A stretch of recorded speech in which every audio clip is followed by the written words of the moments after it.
Olá, queridos companheiros. Sejam bem-vindos à nossa sala de estudos.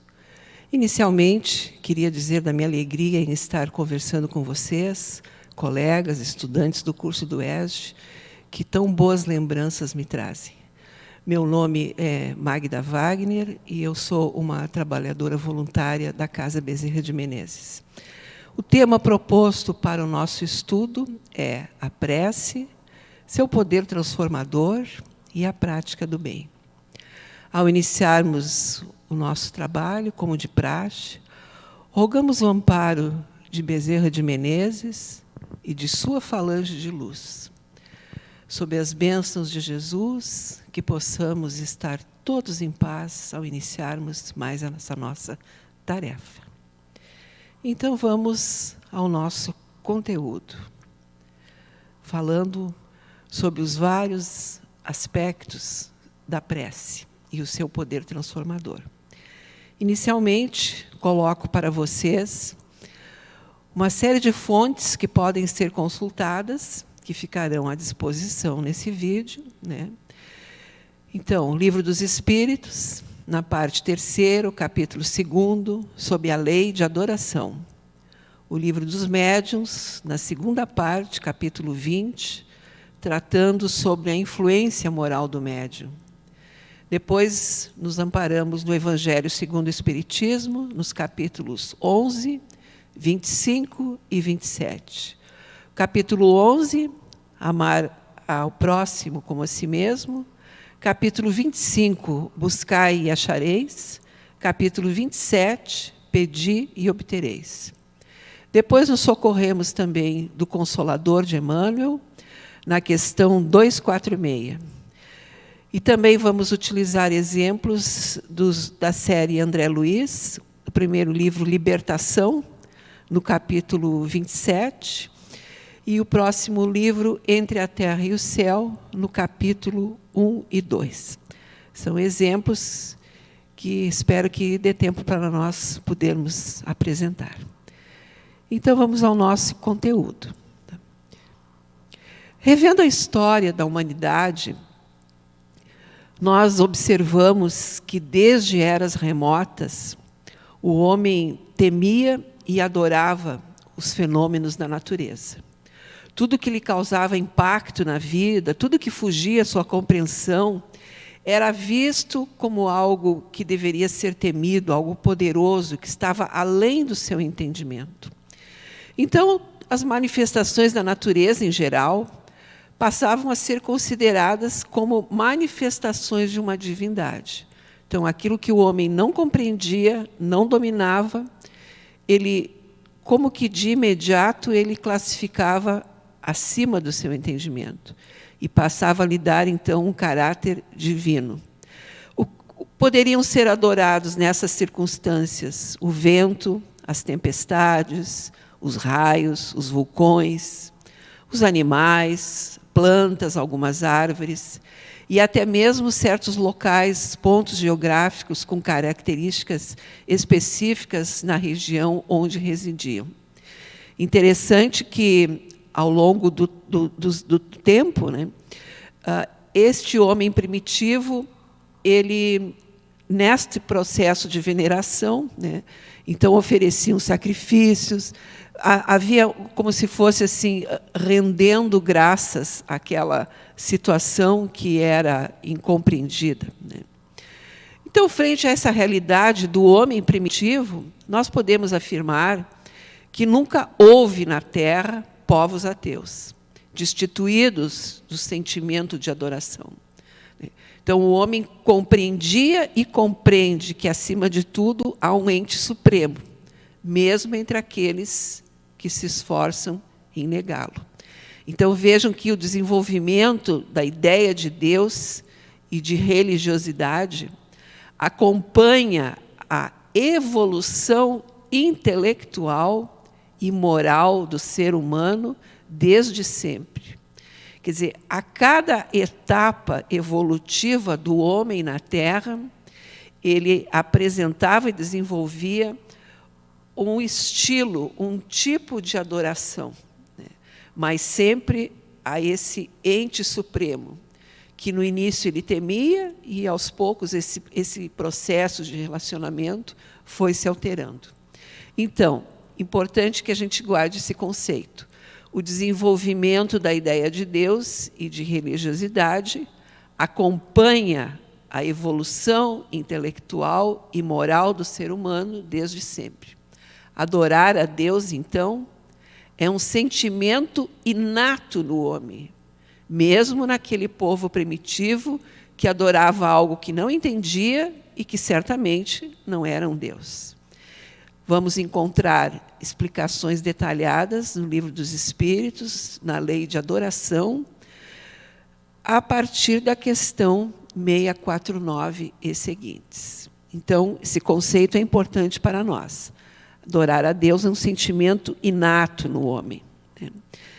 Então, sempre que o ser humano eleva o seu pensamento a Deus, ele está revelando este sentimento inato de adoração. Mesmo aquelas pessoas que dizem, às vezes, sem se dar conta, graças a Deus, que Deus me escute, que Deus me ouça, Deus não quer, essas coisas que a gente diz no dia a dia, né? Então, mesmo que a pessoa não tenha uma religiosidade, ela revela, nestas simples palavras, este sentimento inato de adoração. Então, quando oramos a Deus, nós pensamos nele, nós nos aproximamos dele e nós nos pomos em comunicação com ele. Portanto, podemos dizer que a prece é, sim, um ato de adoração, através do qual nós podemos louvar a Deus, nós podemos apresentar os nossos pedidos e nós podemos agradecer as bênçãos alcançadas e recebidas. Então, prece é, sim, um ato de adoração. E aí nós temos que fazer um pequeno comentário, né? Muitas pessoas, aqui na casa temos muitos exemplos, né? Pessoas que chegam para buscar auxílio através das nossas orientações mediúnicas espirituais, através de vários recursos que qualquer casa espírita dispõe, né? É comum que essas pessoas recebam um indicativo de que incluam na sua rotina diária a prática da prece, para se harmonizarem, para se higienizarem mentalmente, né?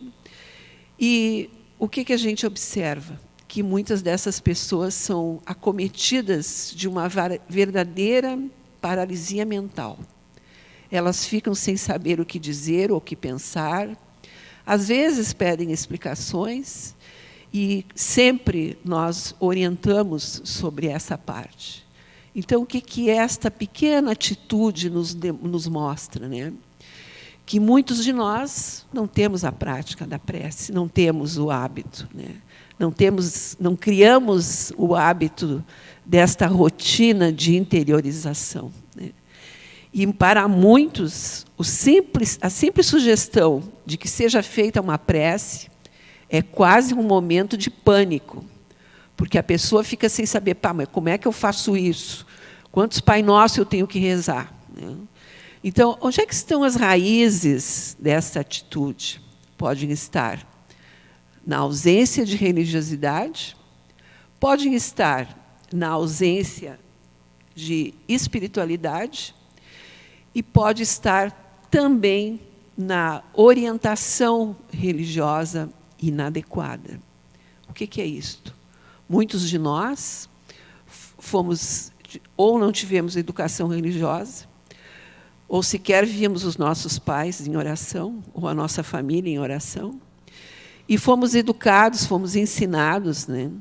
Aquelas preces decoradas básicas, né? E tínhamos alguns, a maioria, acredito, tinha a orientação, né? Que era preciso, que era bom, né? Que se dissessem essas preces muitas vezes, que se orasse muitas vezes, que se ficasse muito tempo naquele repetitório, né? Então, esse tipo de conduta não nos levou praticamente a lugar nenhum, podemos afirmar isso, porque é uma conduta onde o indivíduo repete maquinalmente aquela prece decorada, sem pensar no que está dizendo, sem raciocinar nas suas palavras, sem apresentar os seus pedidos para Deus, sem abrir o seu coração. E nessa repetição contínua, aquilo fica como uma coisa maquinal. E isto não nos oferece, não nos propicia este momento de introspecção, de introjeção espiritual e religiosa, que nos faz tanto bem e que nos traz tanta harmonia e que, podemos dizer sem medo de errar, que nos abre as portas para a saúde do corpo e da alma. Então, para muitos, a simples prática da prece, da oração, ainda é um tabu. Ainda é alguma coisa misteriosa que a pessoa não domina, que a pessoa não entende, que a pessoa não sabe como funciona. Então, vejam como é oportuno e importante nós estarmos aqui falando sobre a prática da prece.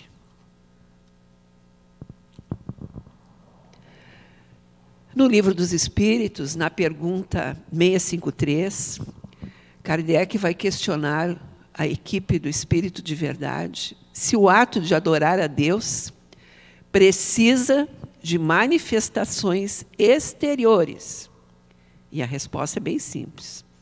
A adoração verdadeira vem do coração. Então, não sai daqui da decoreba, sai daqui do sentimento, do coração, daquilo que nós estamos guardando na nossa alma. E o alerta segue. Não adiantam cerimônias que não tornam os homens melhores para com os seus semelhantes. E isto vale para qualquer segmento religioso. Não adianta nós buscarmos de fora, de forma maquinal, automática, exterior, o recurso, se nós não buscamos nos tornar pessoas melhores. Então, esse é o nosso desafio. E Kardec prossegue. O essencial não é orar muito, mas orar bem.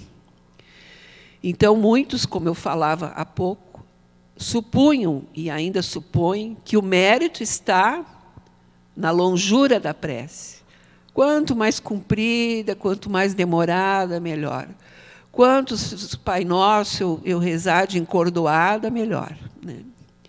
E isso, na verdade, se nos ocupa a mente da repetição, talvez não nos traga grandes melhoras. Os espíritos de luz nos alertam que muitas pessoas fazem da prática de longas preces uma ocupação, uma forma de emprego do tempo. Melhor seria, continua, se usassem esse tempo para o estudo de si mesmas, ao invés de simplesmente fechar os olhos para os seus próprios defeitos. Logo, a ineficácia da prece não é da oração em si mesma, não é daquele Pai Nosso que nós podemos rezar 10, 15 vezes, mas da maneira como nós vamos usar este recurso. Como é que nós vamos nos apresentar? Com que sentimento, com que pensamento nós vamos nos colocar para enunciar essa oração, né? E aqui também vale uma explicação, né? Na comunidade espírita, não somos contra as preces decoradas, né? Porque muitos de nós utilizam as preces que são formas, que são escritas. Cito, por exemplo, a nossa oração, a Bezerra de Menezes, a prece de Cáritas, tão linda, que todos adoramos, né? Então, podemos, sim, fazer orações que estejam, vamos dizer assim, escritas uma fórmula num papel. Nada contra. A situação que nós colocamos é com relação à postura de quem vai fazer a oração. A mente, o pensamento, o sentimento. É isto o que muda. É isto que nos coloca num critério de qualidade. Então, mais uma vez, o essencial não é orar muito, mas orar bem. E não fazer disso uma forma de emprego do tempo. E, repito, melhor seria se todas essas pessoas usassem esse espaço para um estudo de si mesmas, não fechando os olhos para seus defeitos e as lacunas que todos nós temos na nossa personalidade. E falando das nossas falhas e fraquezas, né, a prece não esconde os nossos erros. Né? E será que funciona pedir a Deus que perdoe as nossas faltas? Né? Vai funcionar se nós mudarmos de proceder. Então, este perdão divino vai vir com a nossa mudança de atitude. Mais uma vez, as boas ações vão ser sempre a nossa melhor forma de prece. E aí alguém vai dizer assim, bom, mas eu não tenho muita noção das minhas faltas, dos meus erros, né? Eu fiz aquilo, não está muito bonito, mas eu tinha razão, né? Então, assim, é necessário que a gente também, com muita coragem e muito desprendimento e maturidade, que pode ser construída, não precisa esperar o tempo, ela pode ser construída no dia a dia, que a gente possa ir fazendo este olhar interno, né, e ir se estudando e verificando, né, que arestas pequenininhas ali eu já posso, né, ir colocando. Né. Então, os atos vão valer mais do que 1000 palavras. Né. Assim como nós pedimos perdão, né, e muitas vezes esse pedido talvez não venha carregado de muito empenho da nossa parte em mudar, né? Mas são momentos que a gente pode crescer um pouquinho. E aí também gostaríamos de fazer um comentário. Né? Por exemplo, uma pessoa, falando ali das boas ações como a melhor forma da prece, uma pessoa que tem uma vida ativa, que acorda cedo, que cumpre com as suas tarefas, seja em casa, seja no trabalho, seja na rua, né? E vai e vem e toma conta da família e adquire coisas e compra e cozinha e limpa, enfim, e trabalha e dá conta da sua atividade profissional com correção, com honestidade, com boa vontade, com alegria, com amor ao próximo. Vocês querem melhor forma de prece do que essa? Do que um dia pleno, um dia ativo, um dia conduzido de forma correta, sem deslizes da nossa parte, pelo menos um número de deslizes. Então, esta também é uma linda forma de oração. Nós vivermos o dia tranquilo, dando conta das nossas obrigações, sem ofender, sem magoar, sem pisar ninguém, cumprindo com as nossas obrigações. Vamos adiante. E aí temos que lembrar sobre nós médiuns, os estudantes do ESG, que sempre, a maioria, aspira a chegar à educação mediúnica, né? A escola de educação mediúnica. Então, é bom lembrar que as qualidades que os médiuns devem ter e desenvolver em si para atrair os bons espíritos. E os defeitos também que afastam os bons espíritos dos médiuns. Né? Sabemos que qualquer imperfeição moral são portas abertas para o acesso dos maus espíritos. Então, por exemplo, qualidades que nos médiuns atraem os bons espíritos. A bondade, a benevolência, a simplicidade do coração, o amor ao próximo, o desprendimento das coisas materiais, nem que a gente tenha que ir nos educando aos poucos para ter esse processo de desprendimento das coisas materiais, porque sabemos que para muitos não é fácil.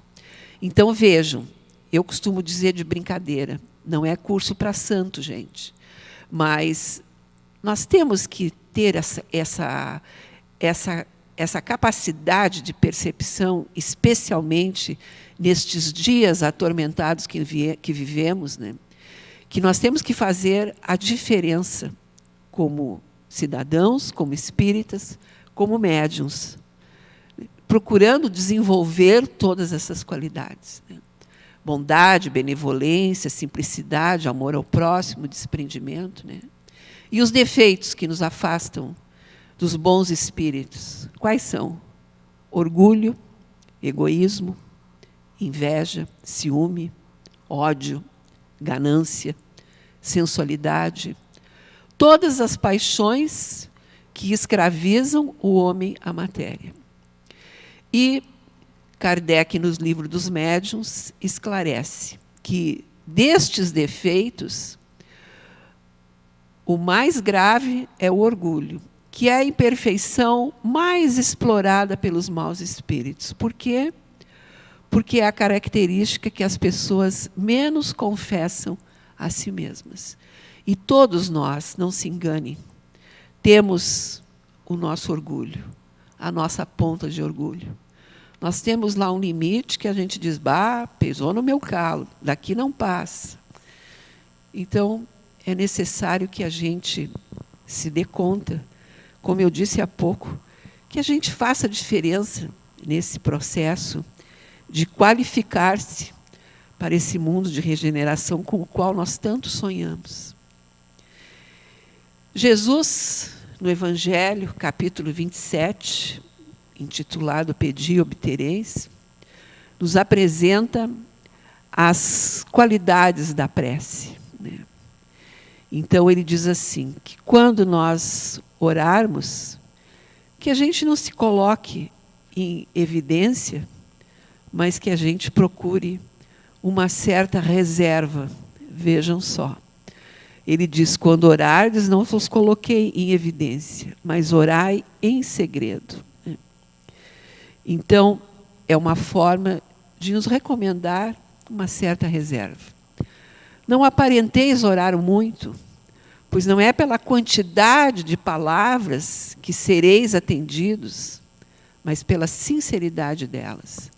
Aqui voltamos às preces ditas no encordoamento, né, por muito tempo, né, muitas, sem que o indivíduo sequer processasse o que estava dizendo, né? Então, não é pela quantidade de palavras que sereis atendido, mas pela sinceridade delas.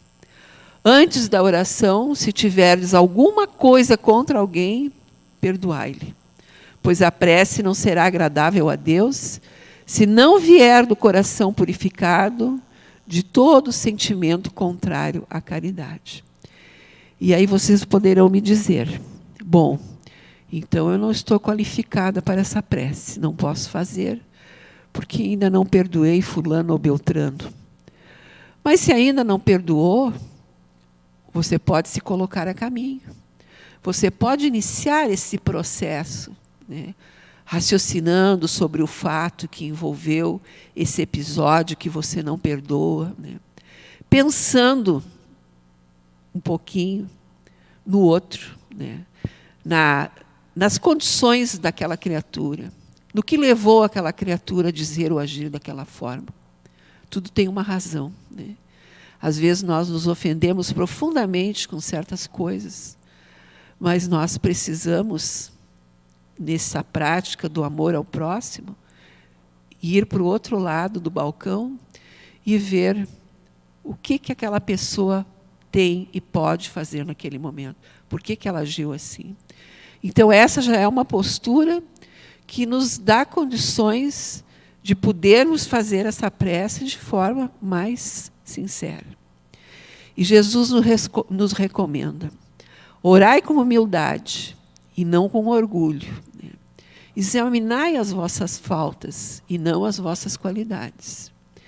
Então, na questão do perdão do outro, a gente se sente muito ofendido e encordoa, né, uma série de argumentos, né, que nos colocam, entre aspas, do lado da verdade, né?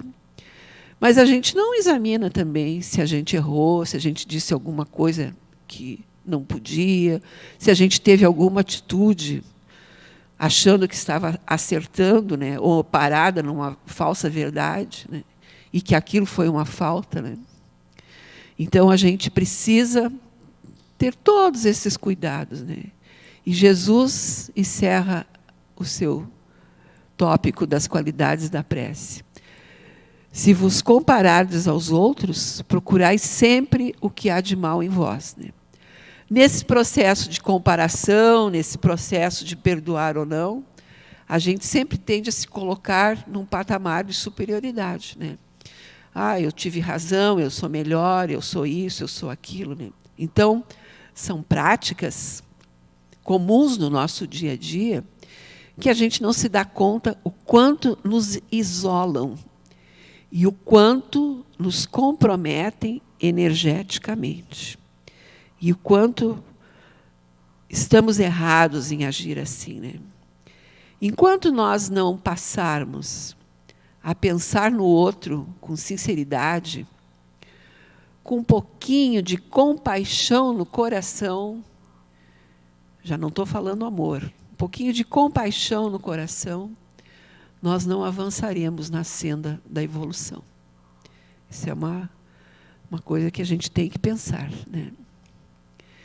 E será que nós podemos orar pelos outros, né? Isso é outra dúvida que chega sempre muito na casa espírita, né? As mães, as esposas, os maridos, os filhos, namorados, amigos, né? Sempre chegam com aquela, às vezes com aquela angústia, né? Ah, eu quero ajudar fulano, quero ajudar meu familiar, meu amigo, né? Mas será que eu posso fazer essa prece pelo outro? Será que eu posso ajudá-lo, né? Será que eu não vou me prejudicar, né? A pessoa sempre tem esse medo, né? E o esclarecimento que nós recebemos é que sim, nós podemos orar pelos outros, nós devemos orar pelos outros. Nós podemos interferir em favor do outro pela nossa vontade de fazer o bem. Através da prece, nós vamos atrair os bons espíritos, né, que se associam ao bem que desejamos fazer. É como se formássemos uma corrente do bem. Nós colocamos em movimento essa energia através da nossa vontade, do nosso pensamento, cuja ação alcança além dos limites da nossa esfera corporal. Eu trago aqui para vocês um exemplo sobre o orar pelos outros, atrair os bons espíritos, né? Mais adiante nós vamos falar da oração pelos mortos. Deixa eu passar aqui um pouquinho. Bom, mas enfim, não há problema que nós estamos no encordoado da...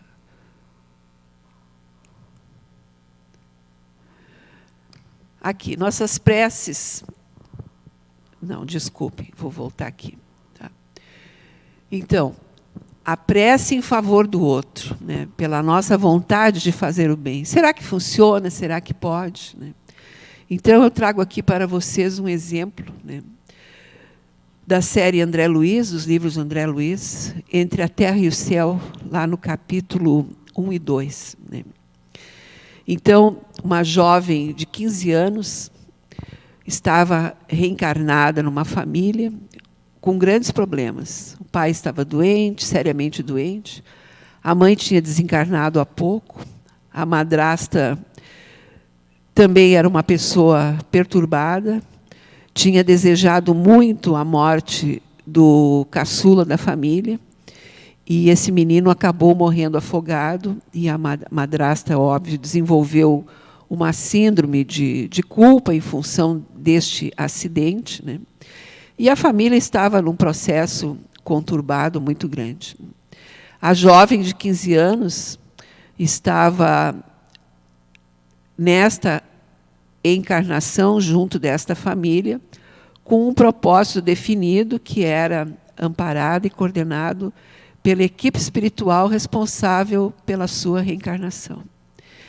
E, frente a esses problemas familiares, essa jovem de 15 anos se recolhe ao seu quarto e, de forma muito sentida e muito desesperada, começa a fazer as suas orações frente ao quadro que ela tinha na parede, que era uma fotografia da mãe que havia falecido. E ela fica ali em prece, pedindo que a mãe ampare a família e que lhe dê forças para suportar todo aquele quadro de conturbação que ela estava vivendo e que todos estavam vivendo. E as suas rogativas são de tal monta e são feitas com tal força e com tal sinceridade de coração, que, como não chegam à mãe, porque a mãe está envolvida nas suas próprias criações mentais, e a mãe desencarnada não tem nem como assimilar o pensamento da filha, quanto mais a sua prece, e muito menos atendê-la. Então, a direção energética dessa oração muda, ela é quebrada. E ela chega, então, aos benfeitores que coordenam a reencarnação desta menina nesta família.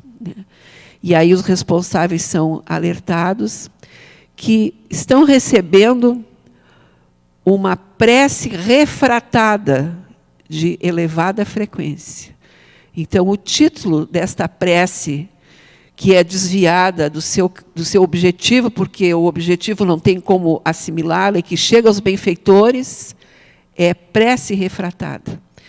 Então, este exemplo é magnífico, porque nos dá a saber que nenhuma das nossas orações e das nossas preces, né, ficam sem atendimento, né, e que nós podemos, sim, orar pela família, né, fazer as nossas orações, pedir, né, seremos sempre atendidos. Né.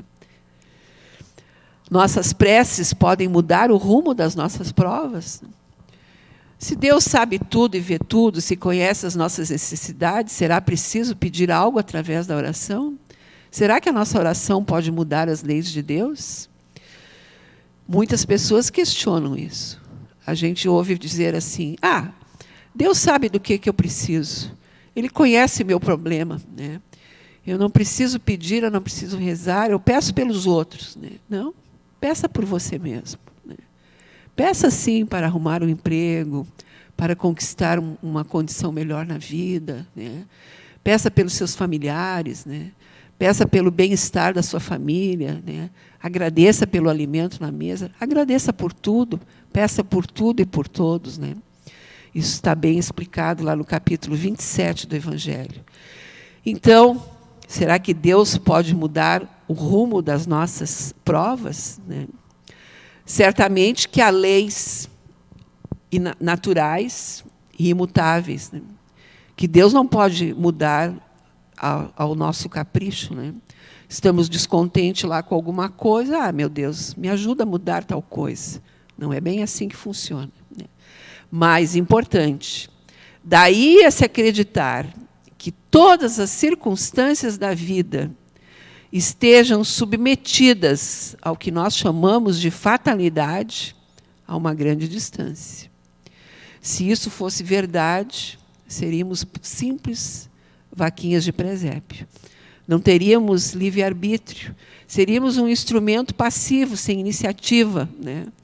E aí só nos caberia curvar a cabeça para receber os golpes dos acontecimentos. Né? Então, Deus pode atender a pedidos sem alterar as leis que regem o conjunto, mantendo o seu planejamento e a sua soberana vontade. Então, pelas preces, nós podemos atenuar uma prova.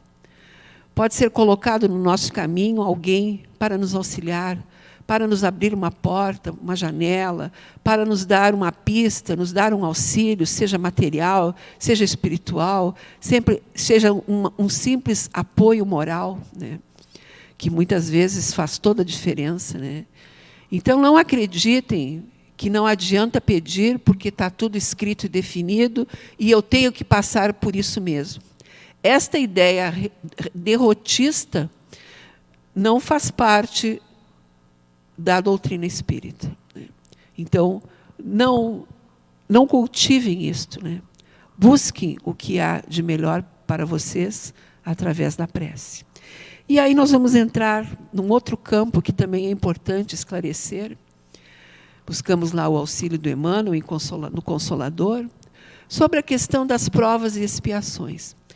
Muitas pessoas têm, estudantes em geral, qualquer pessoa tem essa dúvida, né? Tá, mas o que é prova e o que é expiação? Né? Qual é a diferença? Né? A prova é a luta diária, que ensina ao discípulo rebelde e preguiçoso a estrada do trabalho e da edificação espiritual. Então, a prova é o nosso dia a dia. Né? Agora, a expiação é a repetição da lição. É a pena imposta ao malfeitor. Então, vamos repetir a lição até que o nosso comportamento se altere. Não nos esquecendo que estamos encarnados na Terra, num planeta de provas e expiações. Então, prova é a luta diária, é o dia a dia. São os nossos desafios. Expiação é a pena imposta, a repetição da lição. Então, vamos imaginar que uma pessoa determinada tenha, por várias experiências reencarnatórias, roubado.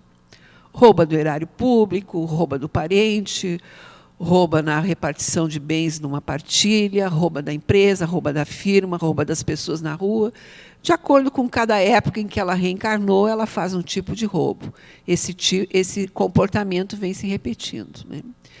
E, à medida que a cada encarnação vai se sucedendo, né, a criatura vai tendo novas oportunidades. Né?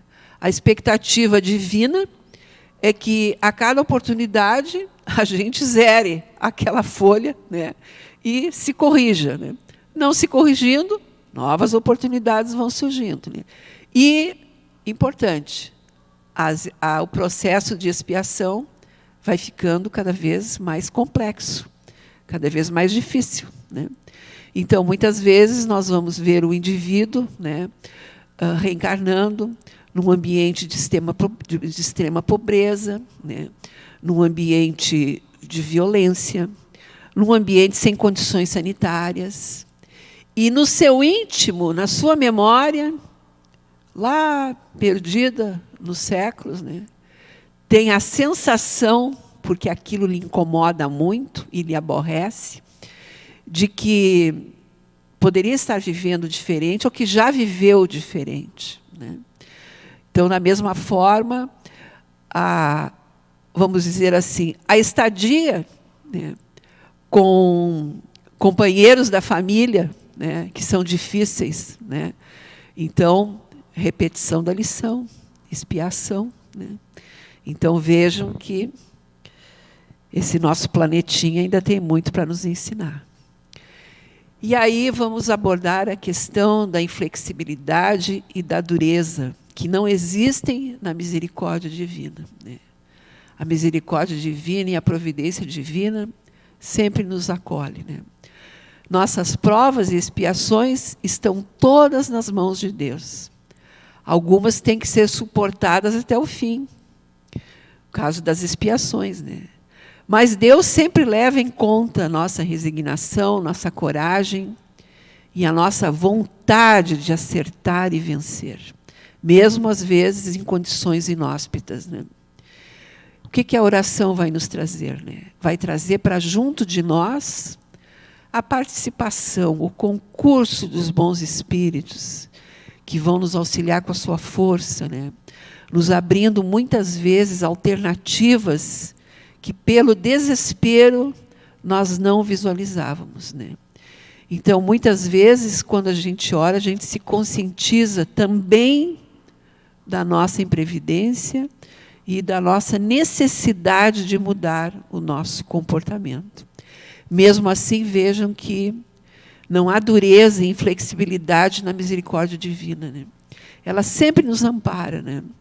E muitas vezes, como eu dizia há pouco, né, surgem pessoas, surgem situações, surgem ocorrências, né, que nós não conseguimos visualizar ou nem tínhamos acesso, e que, pela prática da oração, é como se nós abríssemos um canal energético, né? Como se nós, essa expressão, abrir uma janela, abrir uma porta, né? Como se nós abríssemos um canal energético e desbloqueássemos aquela raiva, aquele desespero, né, que nos escurece a visão, né, e nos desse capacidade, mas por que eu não fiz aquilo? Por que eu não fui por ali? Né? Aí chega uma pessoa, fala uma coisa, enfim, são caminhos que vão nos abrindo à frente, né, e que a gente vai se amparando em tudo isso, né? As preces dirigidas a Deus são ouvidas pelos espíritos encarregados da execução da sua vontade e igualmente levadas a Deus.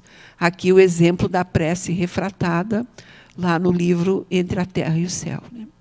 Quando oramos para outros seres que não a Deus, é somente na qualidade de intermediários que eles a recebem, pois nada pode se realizar sem a vontade de Deus. Então, não há problema nenhum em orar para outro ser que não a Deus.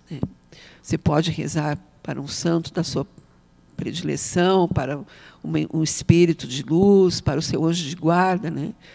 O comando está sempre nas mãos do Divino Pai, Criador, e de Jesus, nosso Mestre. Então, qual é a mensagem lá do capítulo 25? Né? Pedi e vos será dado. Buscai e achareis. Batei a porta e ela vos será aberta. Ajuda-te e o céu te ajudará. Então, para você que está me escutando, que não leva muita fé na prece, eu lhe convido a apostar todas as fichas nessa prática diária. Diária, semanal, da forma como você escolher. Né? Então, a prece deveria ser como o nosso banho diário, né? Como lavar as mãos, né? Como o álcool gel que nós estamos usando agora. Né? É um processo de higienização, né? Íntima. Né? Outra dúvida que sempre surge para nós. Né? E a prece pelos desencarnados? Pode? Não tem problema? É necessária? É apropriada? E a resposta para as duas perguntas é afirmativa, sim. A prece pelos desencarnados é necessária, é apropriada e é recomendada. Como é que chega essa prece ao desencarnado necessitado de orientação? Como um testemunho de afeição, um ato de carinho, um gesto de gratidão. Né? Essa oração, além do consolo, né, ela conduz aquela criatura desencarnada ao arrependimento e desperta nela o desejo de melhorar-se. Então, essa mudança de atitude deste desencarnado vai atrair para ele espíritos melhores, capazes de lhe dar consolo, esclarecimento e novas esperanças. Então, não tenham medo de orar pelo seu familiar, pelo seu amigo desencarnado. Né? A nossa lembrança, a nossa oração, chega até ele como um bálsamo de paz, como um medicamento, como um anestésico. Né? A consciência de que alguém se lembra dele com carinho, com amor, né? Que alguém sente falta, que alguém estima que aquela pessoa esteja bem, esteja harmonizada, esteja sendo socorrida e atendida pelos benfeitores espirituais nas colônias espirituais. É um bálsamo, uma esperança, é um remédio salutar, definitivo. Da mesma forma, né, os pensamentos de raiva, de ódio, os pensamentos negativos, né, chegam como dardos envenenados. Né? Então, aquela criatura desencarnada piora ainda mais se estiver mal, né? Ou se não estiver, fica. Né? Então, a pessoa sente toda aquela agressão energética, né? Que vai minando as suas energias. Né? e deixando que ela fique numa situação ainda mais periclitante. Então, não tenham medo de orar pelos seus entes desencarnados, né? Quando existe amizade, quando existe afetividade, quando existe amor, quando existe respeito, isto não acaba com a morte. E a gente observa que as pessoas tratam os defuntos, entre aspas, como uma página virada, né? Então, quando existe amor, não existe barreiras para o pensamento, né? O estudante espírita gosta muito, aprecia ou tem curiosidade sempre sobre os temas obsessivos, né? Então, esse é o contraponto da obsessão, do pensamento negativo, do elo energético negativo, né? É o elo de amor que se estabelece, né? É a lembrança, é a gratidão, né? E esse pensamento viaja pelo espaço, né? Então, resposta afirmativa, pessoal, tá? Lá no capítulo 11, o que nos diz o Evangelho? Amar ao próximo como a si mesmo. Amarás ao Senhor teu Deus de todo o teu coração, de toda a tua alma, de todo o teu espírito.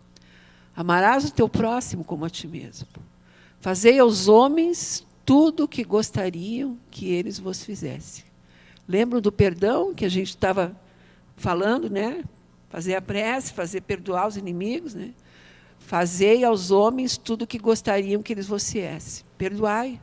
Será que a gente não tem nada que alguém precisasse nos perdoar? E a gente gostaria de ser perdoado, né? Então, tratai todos os homens da mesma maneira que gostariam que eles vos tratassem, né? Se a gente fizesse só essa última recomendação de Jesus, eu acho que nós já seríamos um planeta de regeneração. A coisa já teria caminhado mais rápido, né? Mas a gente está na estrada. Reconhecendo o poder transformador da prece, também é necessário entendermos o seu mecanismo de ação. Falamos aqui da prece para o ente querido, para o desencarnado, falamos na prece do dia a dia, como é que a prece viaja, como é que ela chega, como é que ela é atendida, se ela é atendida ou não, tá? Então, vamos ver como é que é o mecanismo da ação da prece. Quando realizamos a prece, entramos em comunicação com o ser ao qual se dirige. Pode ser, inclusive, um pedido de socorro, como a gente viu no nosso exemplo, né? Para a compreensão desse processo, é preciso que a gente imagine todos os seres encarnados e desencarnados mergulhados no que chamamos de fluido universal. Fluido universal. Este fluido universal ocupa todo o espaço. Vou repetir. Ocupa todo o espaço, tal qual nos achamos envolvidos pela atmosfera da Terra. Então, é este fluido, onde estamos mergulhados, que vai receber o impulso da nossa vontade, que vai sair do pensamento e do coração. Ele vai ser o veículo dos nossos pensamentos, como o ar é o veículo do som. A diferença está em que as vibrações do ar são limitadas. Por exemplo, mesmo aqui com o microfone, a minha voz não chega a 3 quadras. Já o pensamento voa. Então, as vibrações do fluido universal não são limitadas. Elas se estendem ao infinito. Então, é importante a gente saber isto.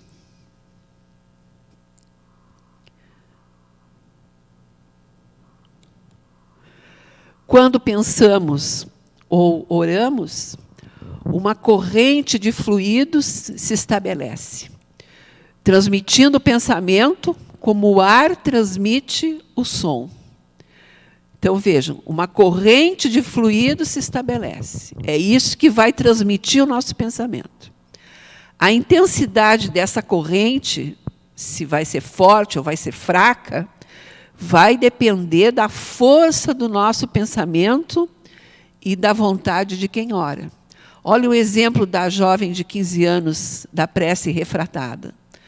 A vontade era tão grande de obter ajuda e o pensamento era tão forte, ela dirigiu para a foto da mãe, que não tinha condições de assimilar, e a força dessa oração fez com que aquele jato de luz fosse revertido e chegasse aos seus benfeitores. Então, é desse modo que as nossas preces são ouvidas pelos espíritos em qualquer lugar em que eles se encontrem.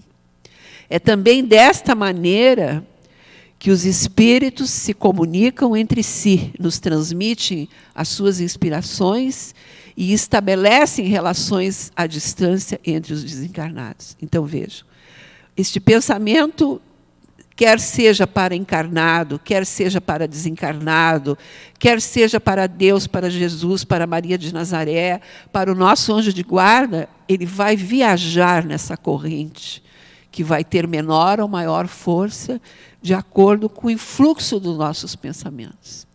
E aí também nós entendemos, não tem a ver com o nosso tema, mas cabe o exemplo, acredito, né? Aí também nós entendemos como que, muitas vezes, as vibrações negativas se espalham, né? Como é que nós assimilamos, como é que nós entramos em contatos, né? Porque nós estamos mergulhados nessa corrente de fluidos, né? E estamos recebendo todas essas energias e emitindo.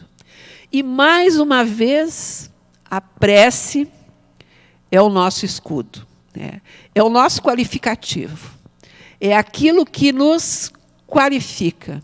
É aquilo que nos diz que tipo de pessoa nós somos, né? Porque ela nos higieniza, né?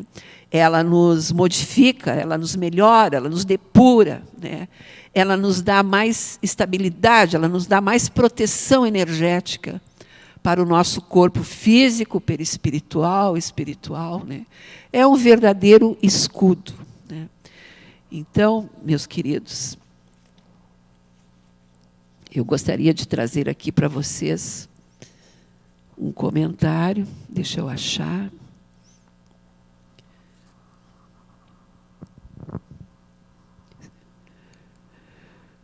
Aqui, mais uma vez, a nossa frase que a gente deve manter sempre com a gente, né? Pedi-vos será dado, buscai e achareis. Batei a porta e ela vos será aberta. Ajuda-te, o céu te ajudará. Este capítulo do Evangelho, capítulo 25, buscai e achareis, eu considero um dos mais bonitos, né? Então, Jesus diz assim: observai os pássaros do céu. Não acumuleis tesouros na terra, onde a ferrugem e os vermes os consumirão, onde os ladrões os desenterram e os roubam. Acumulai tesouros no céu, onde nem a ferrugem nem os vermes os consumirão, onde os ladrões não penetram nem roubam, pois onde está o vosso tesouro, aí também está o vosso coração. É por isso que vos digo, não vos inquieteis por encontrar o que comer para o sustento da nossa vida, nem por teres roupas para cobrir o vosso corpo. A vida não é mais do que o alimento, e o corpo não é mais do que a roupa? Observai os pássaros do céu. Eles não semeiam e não colhem, e não guardam nada nos celeiros, mas vosso Pai Celeste os alimenta. Vós não sois muito mais do que eles? E quem é aquele dentre vós que pode, com todos os seus cuidados, acrescentar à sua estatura a altura de mais alguns centímetros? Por que também vos inquieteis pela roupa? Observai como crescem os lírios dos campos. Eles não trabalham, não fiam, e, entretanto, eu vos declaro que nem Salomão, em toda a sua glória, nunca se vestiu como um deles. Se, pois, Deus tem o cuidado de vestir desse modo uma erva dos campos, que hoje existe, que amanhã será lançada na fornalha, quanto mais cuidado terá em vos vestir, homens de pouca fé. Não vos inquieteis dizendo que comeremos, ou que beberemos, ou que vestiremos, como fazem os pagãos, que procuram todas estas coisas. Vosso Pai sabe que tendes necessidade de todas elas. Buscai, pois, primeiramente o reino de Deus e a sua justiça, e todas essas coisas vos serão dadas por acréscimo. Não vos inquieteis pelo dia de amanhã, pois o amanhã cuidará de si mesmo. A cada dia basta a sua aflição. Assim, queridos amigos, espero que possam aproveitar bem esta singela aula sobre a prece. Os indicativos de consulta para a complementação do estudo estão lá no início deste vídeo. E agradecendo ao Pai maior, Pai Criador, a Jesus, nosso Mestre, nossa luz, nosso amigo de todas as horas, e a equipe espiritual desta casa amorável, que nos acompanha em todos os momentos da nossa vida, agradecemos esta oportunidade, vibrando por todos aqueles nossos amigos, irmãos de caminhada, conectados neste canal, neste momento. Que as bênçãos do Altíssimo possam se derramar sobre todos nós, sobre todos vocês. E que Jesus possa ser o nosso companheiro de todas as horas. Obrigado a todos, um abraço e até a próxima.